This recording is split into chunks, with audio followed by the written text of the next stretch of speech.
wanted to bring folks out here to give them some advice on the do's and don'ts, what you should and should not do when you're flying this holiday season. So we know this time of year, we'll get some of those travelers who aren't necessarily our frequent flyers. So we want to remind them about, how to be prepared for the checkpoint screening experience. So what we want to do is make sure you know what you can or cannot pack in your luggage before you get to the airport. As you can see, we have all these prohibited items behind me, nearly 3,000 items that we've amassed in the last month. So most of these items, we know that there really wasn't any malicious intent. Most of these passengers forgot they had an item in their backpack, or it's a utility knife. It's something they put in their belt every morning, but that morning they were going to the airport.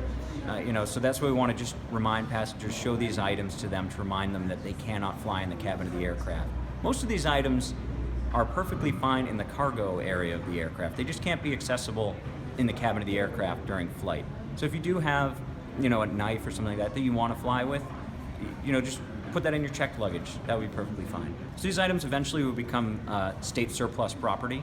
So they will leave the possession of the federal government, become state surplus property, and then at that point, I believe they're auctioned off. These replica explosives, replica firearms, you're not going to want to fly with those. Those can cause some delays at the checkpoint. If we spot something like that on the X-ray, it's certainly, that would still appear as though it could be an explosive or a firearm, so we'll have to treat it as such. We recommend that you don't fly with wrapped presents. In case for some reason we need to take a closer look at those items, we'd hate to have to unwrap your gift. So our best advice, travel with the gift bag in case we have to take that item out, or just wrap it when you get to your destination.